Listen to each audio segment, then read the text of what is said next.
Arn, he also, Bryant continues on with another question. He said, based on the way you were being booked in May as more of a solo act, and now here you are working with both Gang and Terry Taylor instead of just Barry or Rick, was there any indication to you from anyone in power that the company wanted to move away from the Horsemen? What memories do you have of the decision making to slow down showcasing the Horsemen as a faction? That never was a conversation. You just saw it happening before your eyes. Okay. I mean, I never questioned the guys in the booking office. I never said, there was, to me, and I've always said this, I didn't know you could say no, and I knew you could, but I never said why. It's like, whatever you got for me, that's what I'm going to do, and that's it. Because once you start asking why and questioning them, it depends on who's sitting in the seat at the time, but that could be very easily construed as bad attitude. Even though it's just a simple question, like, okay, why are we doing this? That's really, you don't say it doesn't make sense, because now you're downgrading. You're a squeaky wheel, and you don't want that reputation. The guy that wrote it down. That's right. They take it personally. If you go, doesn't make a lot of sense, well, that's a big time insult to the guy that wrote that down. So other than go that route, I just took what they, gave me, and man, I went out and did my thing. Went with the flow. You went with the flow. That's it. Yeah.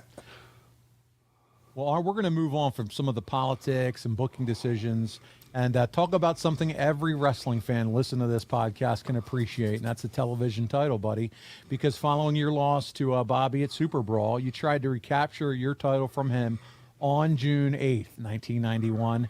It's World Championship Wrestling, and we have our first clip of the week, the closing minutes of that one, as you challenge Bobby. And you've got the Nature Boy in your corner. We're going to take a look. Remember, it's June 8th, 1991. Here we go. Of two great main events in this broadcast.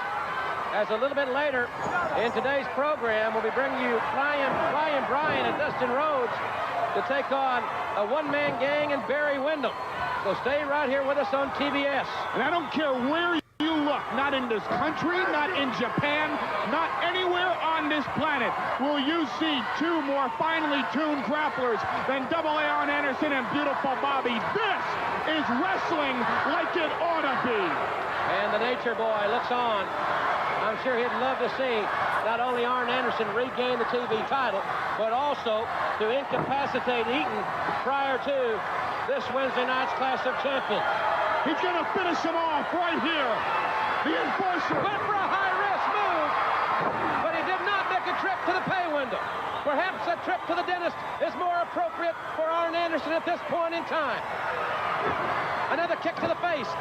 Both men now back up, and Anderson with the advantage after he raked the eyes. Beautiful Bobby caught him coming in again. Anderson's out on his feet. Anderson caught right in the face again, and a clothesline. Anderson's trying to hold on.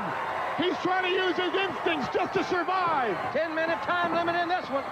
Beautiful Bobby went for the right, but nobody there. To the DDT. Oh, my. He got him. It's over. We may have a new TV champ, but his foot is on the rope. He was barely able to stretch it out and put his foot on the bottom rope, much to the chagrin of not only Arn Anderson, but Ric Flair as well. Bobby has survived the Spinebuster. He has survived the DDT, but Anderson has him where he wants him right now. Oh! Anderson came down very uncomfortably, I'm sure, on that steel. And beautiful Bobby caught him with the right hand, and here comes Flair. Beautiful Bobby and Nature Boy Ric Flair don't want to wait until Wednesday night. Flair up and over. He's custom made from toe to toe. But this is a street fight. Flair and Eaton. Oh, man! Oh, his face right into the post. Flair pulling him back outside. And a tremendous chop. And another chop. Flair's tearing him apart! Can you imagine what they'll do to each other on live television? 2 out of 3 falls Wednesday night. Flair's like a man possessed. He wants to hurt Eaton and hurt him badly. He has eliminated the challenge of Beautiful Bobby Eaton. The referee champion. He is obsessed with Bobby's Oh, demise. right in the face, my gosh! That foot right in the face. We've got to take a break. We'll be back. Don't go away.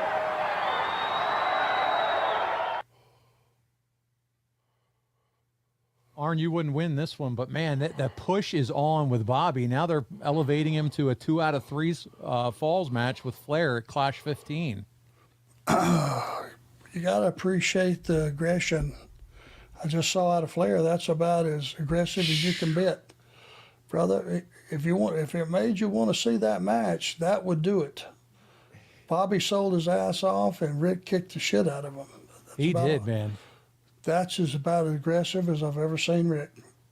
And you got to love it, too. I mean, like I said, you're very close with Bobby. He's getting a really nice push here to be elevated not only as a television champion, now he's going to go 2 out of 3 falls with the Nature Boy, Ric Flair. At this point in your career and in your life, Arn, you're best friends with both these guys. I mean, you got to be excited for Bobby as his friend, and then also, realizing, Rick, hey, you two get to work together. Do you remember kind of how you felt watching this evolve and them being able to work together on a stage like Clash of the Champions?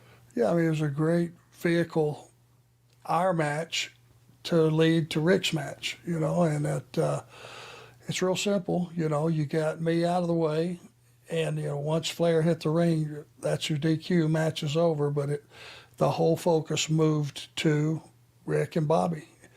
And when that, however many minutes it was, when Rick came in and took over, 2-3 minutes, at the end of that, that's the match I want to see. So job well done, both guys. Absolutely.